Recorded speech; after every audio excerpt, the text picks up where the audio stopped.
Welcome to the Plant Fit Summit, bringing you the best in plant-based health and fitness. This is Luke and Toby, and today we have Dr. Neal Barnard.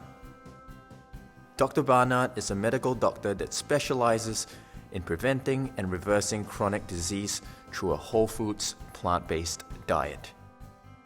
He is also a New York Times best-selling author and the founding president for Physicians Committee for Responsible Medicine in Washington, D.C. Today, we chat about the single most addictive food and why it's killing us. We also discuss the truth about sugar and its relationship with diabetes. We start the conversation with Dr. Barnard chatting about the launch of his new book, The Cheese Trap. Enjoy the presentation.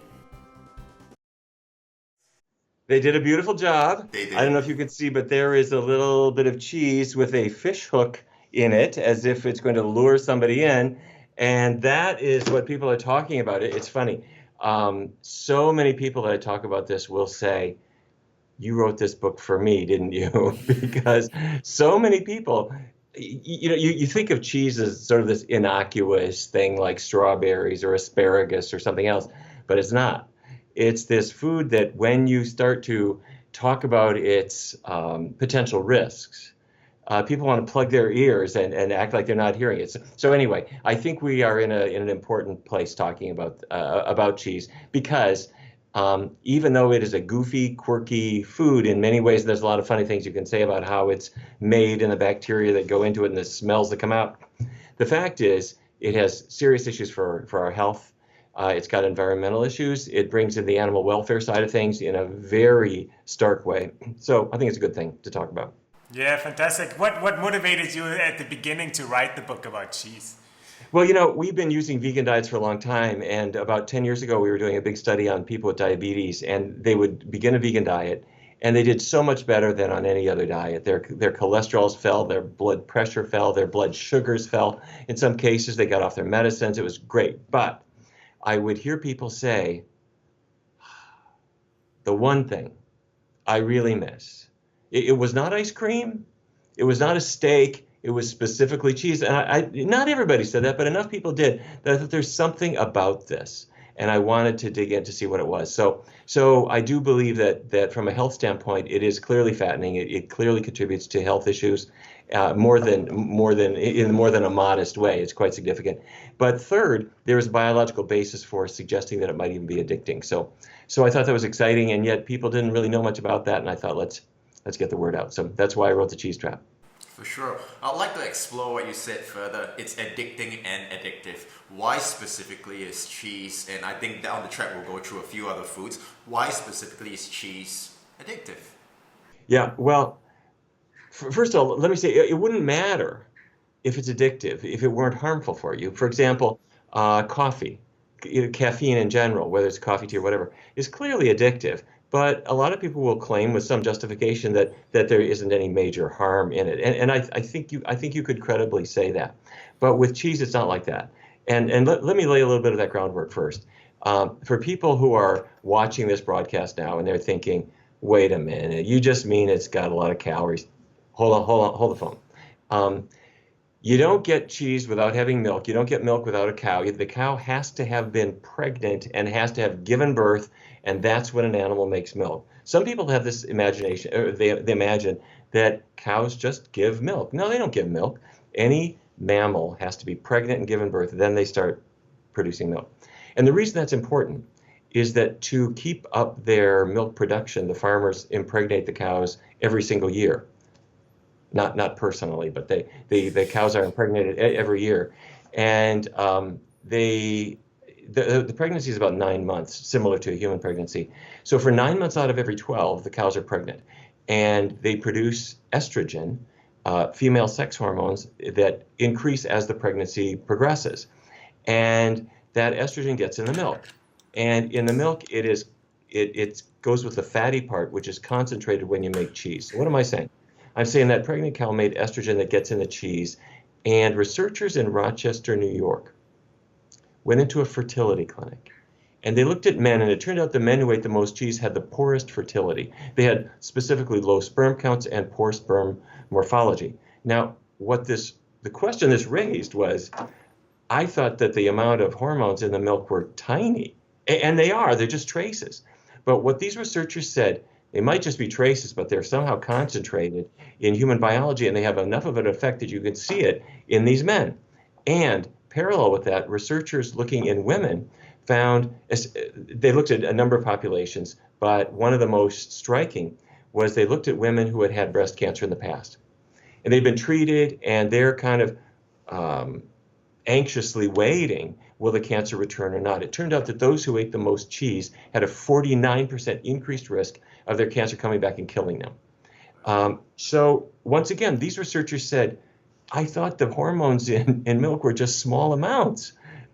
Is it enough that it could actually affect a woman's biology? So we don't really know the answer, but we've had these and many other studies that I've described in the cheese trap have started to make us think that yellow layer of asphalt all over our pizza is not just innocuous, that it's a hormonally active substance. From a weight loss standpoint, the average American consumes about 60,000 calories worth of cheese every year, and we're busily exporting this to every other country. So we've got Pizza Hut, you got to have Pizza Hut, and so these habits are just going wild. So anyway, you asked me about the addictive part, but I want to take a little side trip. For sure. Because who would care? I wouldn't care if it's addictive, if it didn't have any effect on your body, but it does seem to. Wow. So we should probably talk about addiction, shouldn't we? I should probably stop ignoring your question. Well, we would have come back to that one, but since you pick it up, go ahead. All right. Okay. Let's talk about that. Okay. 3 things. First, and this might surprise you a little bit. You know how people like salty, greasy foods like potato chips or French fries or onion rings? That mixture of saltiness and fattiness kind of gets us hooked. Well, cheese has that big time. Salt is added in the cheese making process, and there is, gram for gram, there is more salt in cheese than there is in potato chips, and it's about 70% fat. So that's the first thing. But the second thing is more important. There are actually opiate chemicals in milk that are concentrated in cheese. They're called casomorphins. They attach to the brain, to the very same brain receptors that heroin attaches to. They're called mu receptors. And biologists think that these tiny little traces of opiate are there to bond the baby with the mother. Except that, like so many other things, when you take milk and concentrate it into cheese, the opiates get concentrated too. And so it's not enough to make you go crazy, but it is enough that the little devil on your shoulder says, that was nice. Let's have that cheese again tomorrow. In fact, let's buy a couple of pounds of it and stick it in the fridge. And we believe that the addicting qualities of it come partly from the taste and the saltiness and the mouthfeel and so forth, but partly from these opiates that by the way, until recently, there was controversy. Would they actually get from the digestive tract into the blood, and would they pass the blood-brain barrier? And the answer is, yeah, they do. Very quickly, very easily. They go straight to your brain. So, yep, that's why people get hooked on this stuff. So on the note of opiates, because I watched a previous interview that you did, or module, and you mentioned that meat also have that effect of addictiveness and the opiate kind of effect. Is that the case? Yeah, yes, a different mechanism. And I'm glad that you raised that, because not everything is addictive. I like mangoes, but I never ate 15 mangoes. Or I might like asparagus, I might like strawberries, I might like an apple on a hot summer day, a crisp, cool apple. But I didn't say, give me another and another and another. These foods all respond to the normal satiety cue that says, I'm full, I'm stopping. An addiction is something that persists even when you don't need it anymore, so to speak. So let's say I'm hungry and all there is to eat was meat, and you ate that, and then that would be, I guess, understandable. That wouldn't be a very healthy choice. I mean, there's better foods to eat, but you could understand a person doing that. The thing about it is, people eat it when they're not hungry, when they don't need it. They go beyond satiety. And there are really four foods where we see that. One is sugar. You know, when a person has sugar cookie or candy, it is not because, oh, am I so hungry? Once in a while that's the case, but it's often they need the sugar hit. And we found out a long time ago that sugar triggers the release of opiates in the brain. Chocolate, no surprise. Chocolate has sugar in it, but it does more than that. It actually has a number of brain effects from several different compounds in the chocolate. It's a kind of a whole cocktail. And then we talked about cheese and then meat. In research experiments, researchers have given an opiate blocking drug to individuals, and you can show that their desire for chocolate goes down. You can show that their desire for meat goes down. And by the way, this is not a treatment. This is just a research tool that is used to show that it was not just the taste of the mouthfeel, which is not changed by the drug, but the brain effects. When they're changed, people lose their interest in these things. So those foods, those four, sugar, chocolate, cheese, meat, are the big addictive ones. And if people could contain themselves and say goodbye to those addictions, you would just revolutionize the health of this planet. Well, you mentioned that it wouldn't matter so much if cheese was good or meat was good in a sense, right? So it also implies that meat and cheese is bad. Maybe you can walk us through what happens when we consume dairy or cheese in particular. Yeah, well, there are health issues that are really important. There are environmental issues that are important and separate. And then there are the animal welfare. Should we talk about the health part? Yes. Okay. First of all, to state the obvious, it has a lot of calories. I mentioned earlier that in America, the average American consumes 60,000 calories worth of cheese every year, slightly more than that actually, and it's going up all the time. Sugar, by the way, a lot of people say sugar is why people are fat. And don't get me wrong, sugar is not health food. But sugar consumption has been falling since about 1999, which is when bottled water started to become popular and really was cutting into the soda market in a big way. But obesity is still going up, and so is diabetes and so forth. So number one, it's just very fattening food. Typical cheeses are 70% fat. They're also very high in saturated fat, which contributes to heart disease, but also to Alzheimer's disease. Okay, not making that cheese taste so good anymore. We talked about the hormones in it. The sodium content, which I mentioned as part of the addictive part, it will also increase blood pressure a bit and increase calcium losses in the urine. So none of that's good. But what really gets people's attention, I think the most, when you look at inflammatory conditions, and the classic example is rheumatoid arthritis. You look in a person's joints, and the joints are inflamed, they're swollen, they're reddish, they're hot. That's an inflamed joint. And why is it inflamed? It's inflamed because your body's making antibodies to something. And those antibodies end up attacking your own joint. Well, what is that something? What triggered the production of these antibodies? Antibodies are supposed to be produced in response to bacteria or viruses. But what we now know is that they can be mistakenly produced in response to cow's milk. Cow's milk contains proteins that a human being would never, ever have been exposed to, had somebody not figured out about the making a dairy industry. And so now these foreign proteins get into our body, we react to them. Not everybody does, but some people react to them. They make antibodies. Those antibodies end up attacking their own body. And you see it in rheumatoid arthritis. You see it in migraine headaches, which if anybody listening to this has migraine, run, do not walk to a completely dairy-free diet. And that sledgehammer just might stop. It is amazing to see. There are other causes, but it's really important for you to see that. Skin conditions, any kind of inflammatory condition, all of these things relate, in this case, not to the fat, not to the hormones, but specifically to the protein in it. So there's a lot more, but those are some of the real biggies. I'm really interested in the work that you do reversing diabetes with a plant-based diet. So a lot of people associate sugar with diabetes. I'd love to get your take on it. That's a logical idea, but sort of not quite accurate. And what you said is exactly what people will say. Diabetes means my blood test shows I got too much sugar in my blood. So I guess the answer is don't eat sugar. And the cause must have been, it must have been all that sugar I ate that did this to me. Well, back about 15 years ago or thereabouts, your researchers at Yale University started doing scans in people who had diabetes with a technique called MR spectroscopy. And they found something mind-blowing, that it's not the sugar. What it is, when you look in specifically inside the muscle cells and the liver cells, which are important because that's where the sugar is trying to go. The blood glucose, blood sugar, most of it goes to power your muscles and to allow you to move and to maintain your body temperature. Your muscles do all that stuff.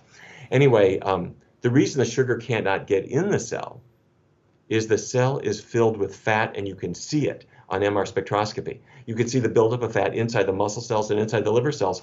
So what did we do? All we did in our research studies were we take out the animal products, vegan diet.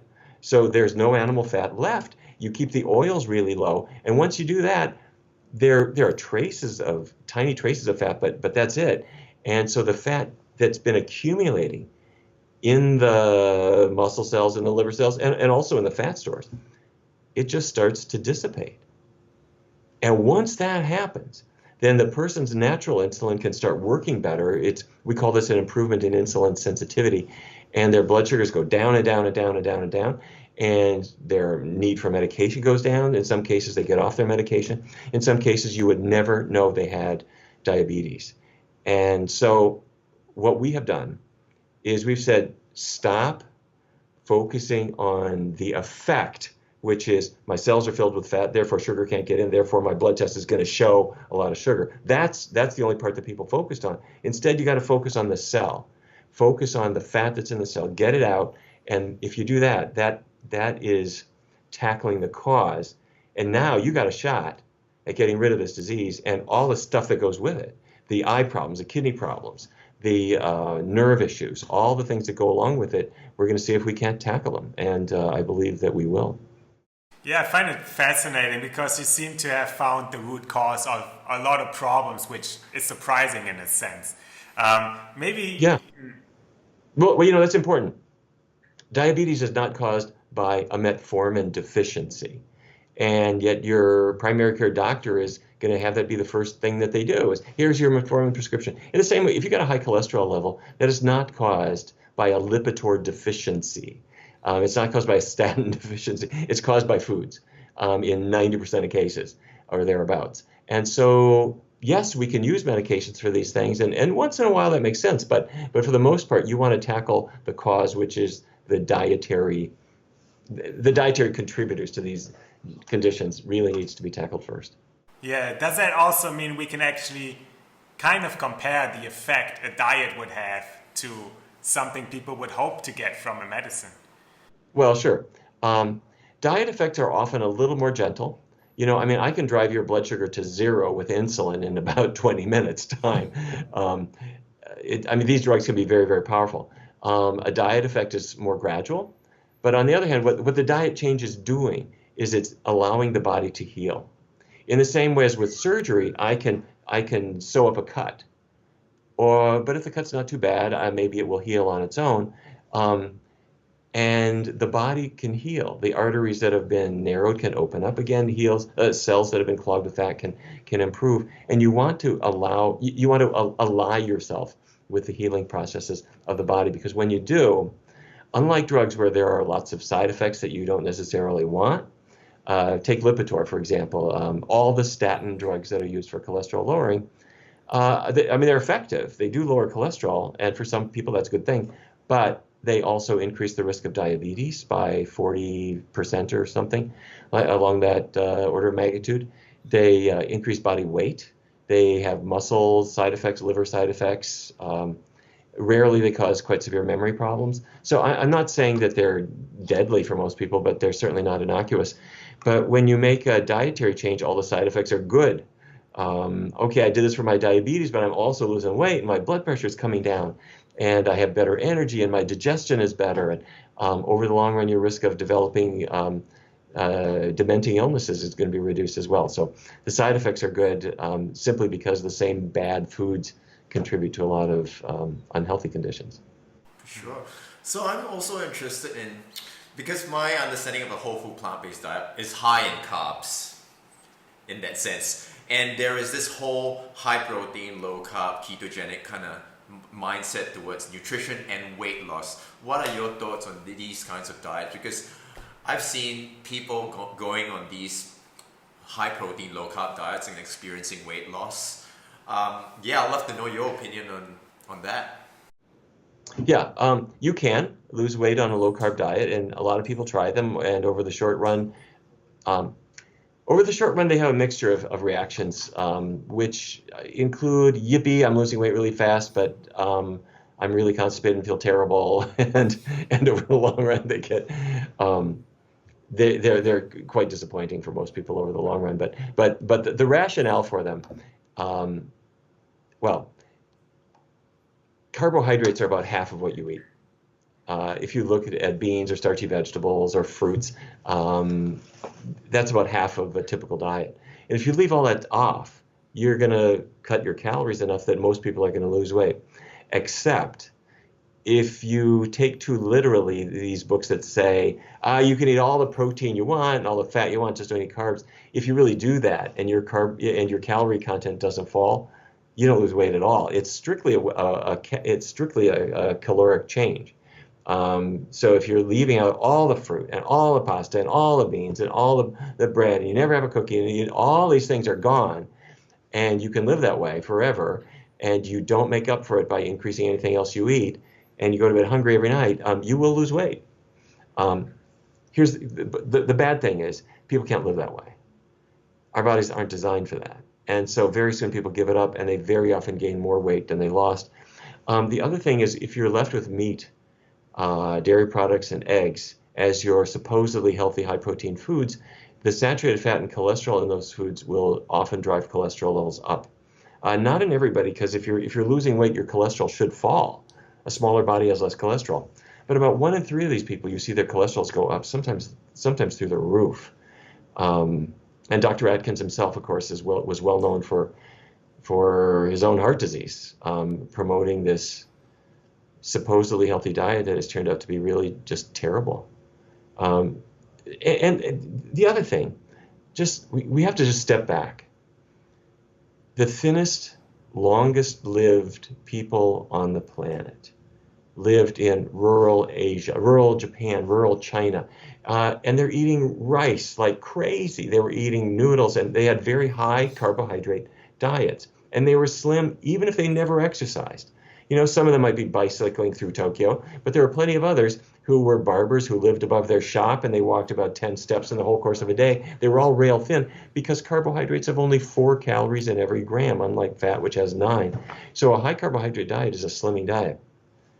Problem was that McDonald's invaded Japan and all the other fast food chains, and they started kicking the rice out and bringing in the meat and the cheese, and the population started getting noticeably heavier. Diabetes came in, cardiovascular disease came in. We're seeing that in China now extremely rapidly as the diet is shifting from a carbohydrate-based diet to a fat and protein-based diet, which it's having tragic results in terms of cardiovascular disease.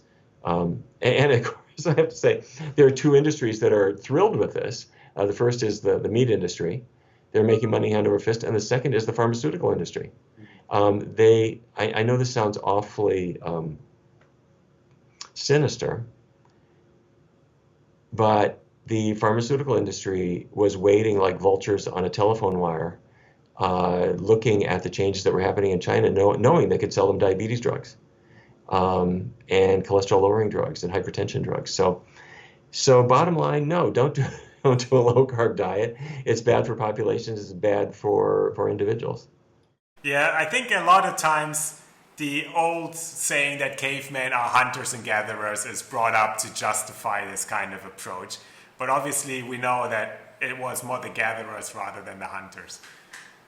Well, people generate all kinds of romantic notions that we were somehow wonderful hunters and huntresses who, loincloth clad and spear in hand, were off to fell the antelope. And these are imaginary scenarios that are designed to try to show others of our wonderful breeding potential or something like that. They have nothing to do with historical reality.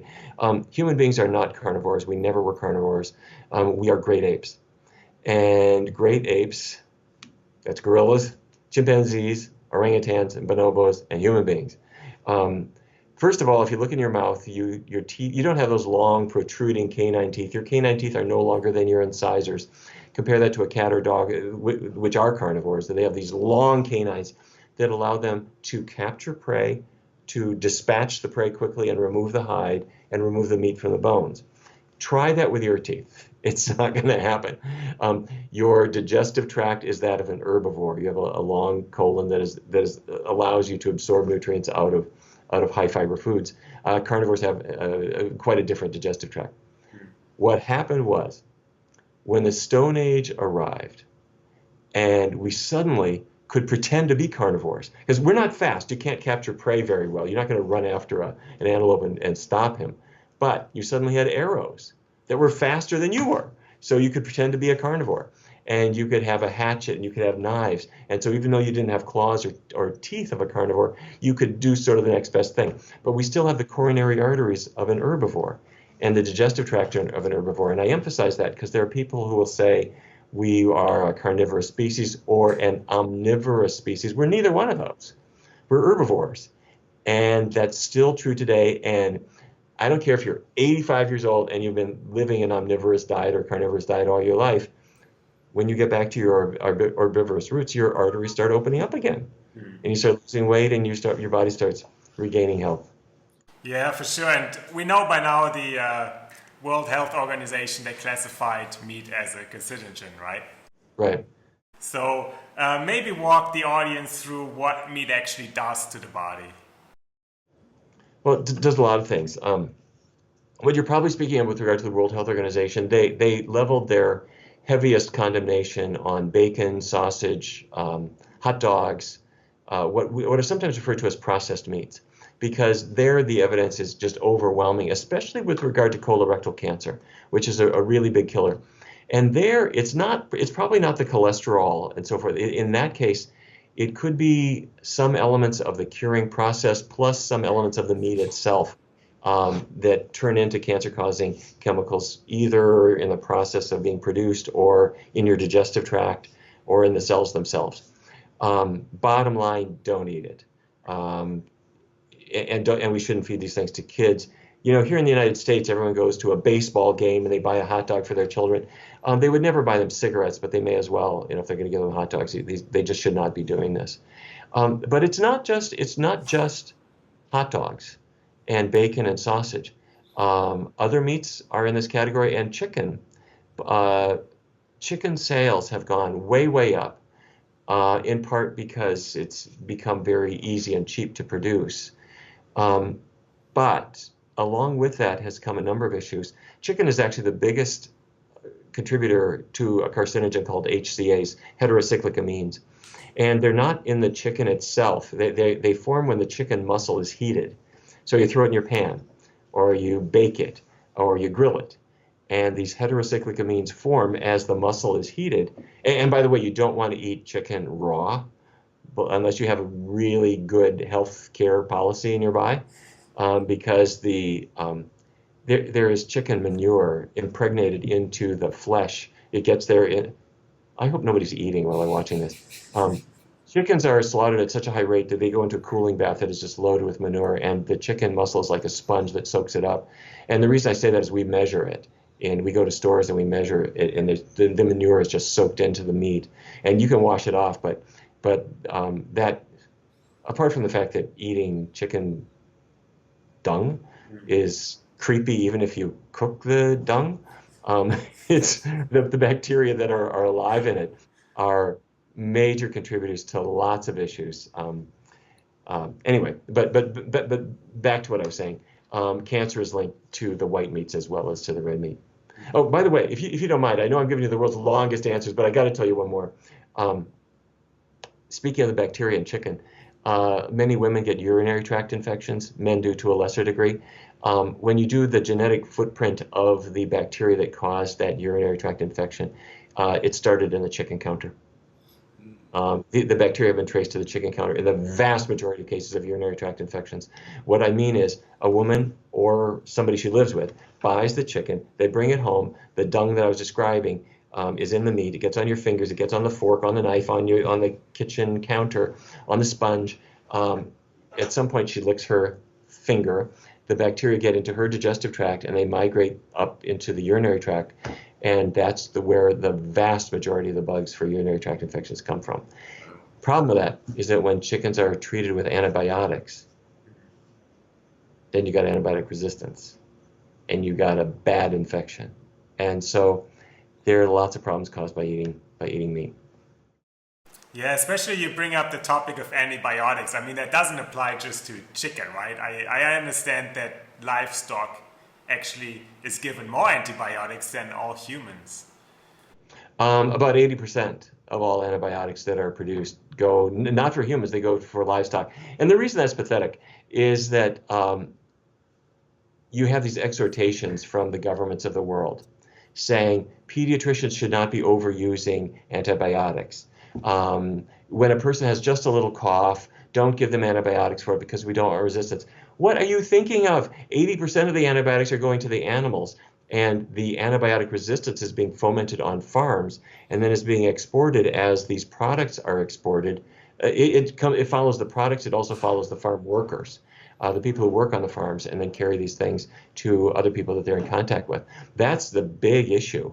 Don't get me wrong, antibiotics should not be overprescribed anywhere, but they should not be used, period, except when they're medically needed in the course of medical care.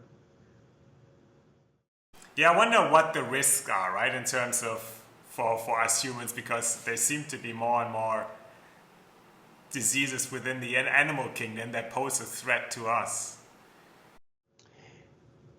You know, it's a funny thing. Maybe 100 years ago or thereabouts, the diseases that we were most concerned about were the bacteria that might have been in a contaminated well or something like that. And so the focus of medicine was all on make an antibiotic, knock out that condition. More and more, we are struck by how the foods we eat contribute to diseases. And this is partly the metabolic diseases, like diabetes, obesity, or for that matter, heart disease. The malignant diseases like cancer, which are encouraged both by the hormonal changes that come when we eat animal products, but also by the carcinogens that are formed when we prepare and digest them. But also back to where we started, the infective diseases, we start to know more and more often come from animals, including obviously bird flu comes from a bird. Swine flu comes from, and so if people were not maintained, wild birds can have influenza viruses too, but if they poop in the forest here and there, that's not going to create an epidemic. Where these problems come is somebody's got a whole lot of birds in their backyard or on a bird farm, and then you get avian influenza viruses running through it, and then then you got real problems. The same with swine flus, and this was traced out over all the major influenza epidemics over the past almost, at this point, almost a century, where you look back and you can see that they started out, particularly in birds, and then have gradually morphed into what we now view as seasonal influenzas in human beings. So our mistreatment of animals and our greed to take to put them on our plates has led to quite a surprising number of health effects that weren't anticipated at the time. For sure. So obviously an animal diet contributes to a lot of health issues. So I now want to look at a plant-based diet. So based on your experience with a plant-based diet, I know you work with diabetes. What's your experience with working with people reversing these conditions like maybe diabetes, heart disease, even cancer? What are some success stories you've experienced? Yeah, well, it happens all the time. And the best thing is to get to a person as early as you can. But we see this very frequently. I had a man who was in one of our diabetes studies, and he had diabetes that was I'm going to call it late stage, meaning it was affecting his nerves. He was a musician, and he played jazz, and he played bass guitar. And after about one or two songs, he had to stop because the nerves in his fingers were attacked by the diabetes, and he had to stop and shake his hands out. And he came in, we put him on a completely vegan diet. And he lost weight, and he lost weight, and he lost weight. And after a couple months, he came in to the center and he said, "Hey guys, I can play again." He could play music again. And he was continuing to lose weight, and his blood sugars were coming down. A couple months after that, he came in the study, back to the study, and he said, "And my erectile dysfunction is gone." So, and by the way, that's because the arteries to the relevant part of the male anatomy open up again, just like the arteries to the heart. So we see these things all the time. Now, I don't want people to think, though, that they should cancel their doctor's appointment and throw their medication in the trash, and that nutritional changes are magical. They're not. They're good, they're powerful, everybody wants to take advantage of them and really should, but it's sort of like smoking. If you don't smoke, you're going to do great. And if you are a smoker and you quit, your lungs will gradually clean themselves out, and eventually you'll be like a non-smoker. But I got to tell you, if you are at the point where you got emphysema and your lung tissue is just blown out, or you got lung cancer, quitting smoking is still a good idea, but man, it's rough. So if you've tortured your body with animal products year after year after year, it's always good to change. But the very best thing, change now. Adopt a plant-based diet. We should start with children. If kids are raised with familiarity with vegetables and fruits and whole grains and beans, simple foods. If instead of a meat hot dog, they have the veggie dog, it's not the pinnacle of culinary art, but it beats the one that came from a pig. If kids are familiar with these things and they embrace them, and in fact, even if they have the ethical side that keeps them on the straight and narrow, that is a real gift. It's the best investment that we can ever make for the next generation. Things are going in the wrong direction right now, but we can turn them around. Yeah, I totally agree. And I think with kids starting early as a parent is a huge responsibility, right? But it might also go the other way, saying that now we know better, in a sense, what a good diet should look like. But how could we help other adults or even elderly to improve their health as well? What I try to do is, first of all, we try to detoxify it, even though there are strong moral issues with regard to food. When I'm talking with an individual patient or a group, we keep it all positive and we don't wag our finger at anyone. So we break the diet change into two steps. And the first step is to take about a week and just explore healthier food. So, all right, you don't get rid of anything, but you think through, what could I have for breakfast that has no animal products in it? Okay, I could have pancakes, I could have the veggie sausage, I could have oatmeal porridge. If I was in England, I might have beans on toast or whatever. You think through what the possibilities would be. Same for lunch. Can I make a chili that's made with beans instead of meat? Could I make a pasta dish or whatever it might be? So you take 7 days and you just explore your options. Go to the store, try things, try a new recipe, try a new restaurant. After that 7 days are done, you'll have your ideas. Now, take 3 weeks and do it all vegan all the time. But it's only 3 weeks, so you know you can do it. And at the end of that time, if you've really done it, you'll be physically different. You'll have lost weight, your blood sugars will come down, your blood cholesterol starts to improve, your blood pressure, your digestion, all these things are better. But the other thing is that your tastes, to your surprise, your tastes are actually changing. And you're coming to appreciate healthier foods, and you're kind of breaking the magic spell of all these unhealthy things that have had you trapped over time. So we break it into those two steps. We focus on the short term. Everybody can do this. We have people here in classes all day, every day, and it's very, very easy, much easier than quitting smoking, for example. Yeah, I think the way forward seems straightforward. So how come like some doctors don't recommend it, or it's not Like taught in for hospitals? example, in Singapore, my wife we just expected our first child, and we went to the hospital cafeteria, and there was danishes and croissants and muffins and ham sandwiches as well. Why is that the case when it's a hospital? A generation ago, we had exactly the same problem. You walk into the hospital gift shop, and in addition to the stuffed teddy bears and greeting cards, they sold cigarettes. Lots of cigarettes. And you could say, this is a hospital. What are you doing? They say, well, we make money off it, and people smoke, and if they don't buy them from us, they'll buy them from somebody else, da, da, da, da, da. Eventually, they realized, wait a minute, this is a hospital. Stop it. And they did stop it. And in 5 minutes, everybody knew that by getting away from it, they were modeling healthier behavior and helping their employees quit and the patients quit. If they did the same thing in the cafeteria and on the patient tray, you would take advantage of that teachable moment, which hospitalization is, and help people to get on a healthier path. So we actually are launching a hospital program right now, and I think it's just a matter of time before they make the same kind of change. But up until now, doctors have been focused on pills and on other things, and they haven't given due diligence to the nutrition side of things, unfortunately. That's all going to change. And it's changing already, I'm happy to say. So in a sense, it's up to everyone to make their own decisions and educate and not wait for it in a sense. Well, you certainly can't wait because doctors don't know much about nutrition. They're not going to guide you very well. But more and more are getting that message. And my hope is that the work that we've done here at the Physicians Committee for Responsible Medicine, and that many other groups and many other writers are doing, there are lots and lots and lots of people speaking in pretty similar terms about the kinds of changes that we need to make. The world is moving.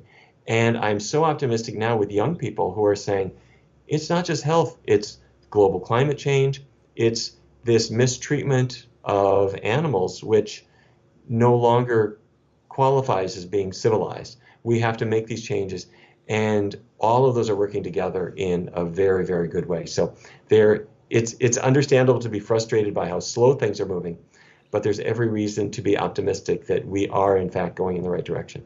I think so, especially when we look at where the vegan movement is growing. The plant-based movement in the past 5-10 years, it's just been quadrupling in terms of interest and products available. I would like to find out, let's say if I'm really inspired and I really want to start on this whole plant-based journey, and I'm not a vegan or vegetarian in any way, what are 3 or 4 simple rules you could share with me? For example, if I want to go to a grocery store and I might want to go to the restaurant, are there any simple rules that I should follow a healthier way of eating? Yeah. Okay. Well, the first thing is you want to make sure that we know why we're doing this, and so that's why I write books like The Cheese Trap or my other books, and there are others good ones too, which I'm sure you've talked about. So I think there's no substitute for increasing your knowledge base a little bit, and that doesn't take long. It's relatively simple to do. So that's number one. And then what you said, do it when you're at a grocery store. I mentioned taking a week and looking for the products that you might like. Have a look at the grocery store. We have on our website at pcrm.org a grocery store tour where we'll walk you through, okay, there's the cow's milk, there's the soy milk, oat milk, rice milk, hemp milk, whatever it is, and we'll encourage you to try those. So take your time, go to the restaurants. It could be an Italian restaurant, Chinese restaurant, Japanese restaurant. They've got vegan items there. Try them out, see what they are, and then when you're ready, do that 3-week all vegan all the time thing. And by the way, don't be the Lone Ranger. Have your family do it with you. Say, hey, it's only 3 weeks. Let's do this as a family together. And when you do it, if you have a moment of weakness, they'll come in and shore up your resolve.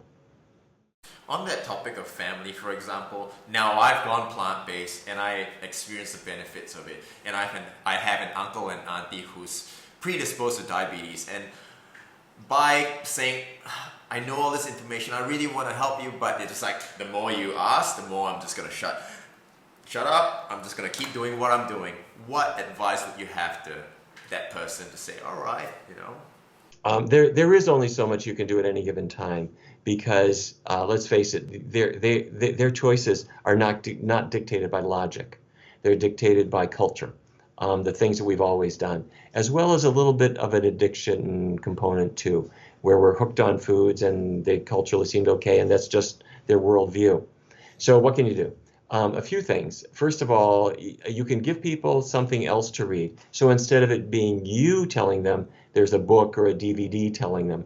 And by the way, if you give somebody a book, you'll come back a month later and you'll discover the book has not been opened. You can tell because it's like looks pristine. So what you have to do is open the book up and put a little Post-it note in 2 or 3 or 4 places, and then put a little note on the cover saying, "I thought of you when I read the part on page 102."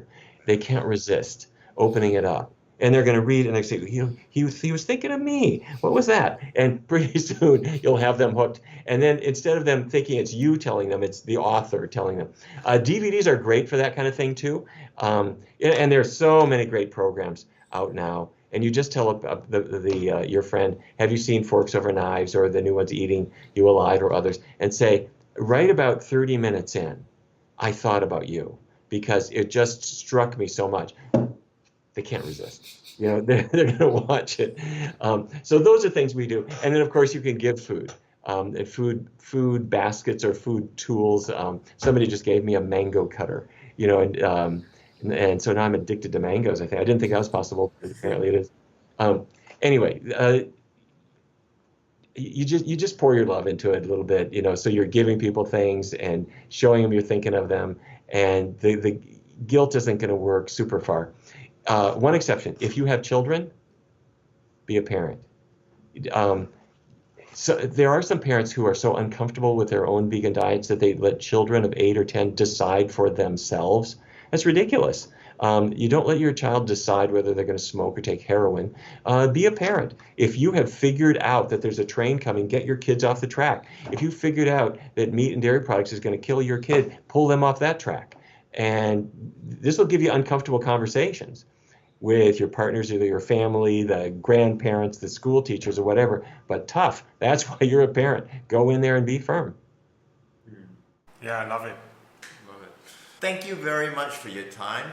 We've learned a lot, haven't we? Yeah, and very inspirational too, all the researches you've been doing and helping people every day.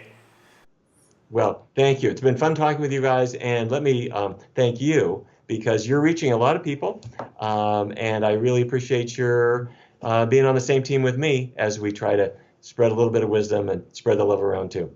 So thanks a lot. Thank you, Dr. Barnard. Thank you. Thank you. Thank you.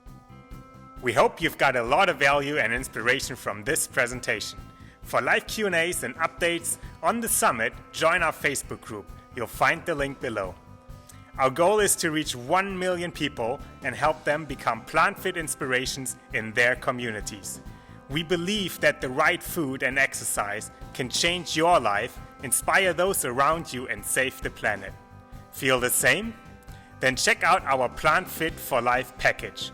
Click the button below for more information and incredible bonuses by our experts. This is Toby and Luke signing off from the Plant Fit Summit, and see you for the next presentation.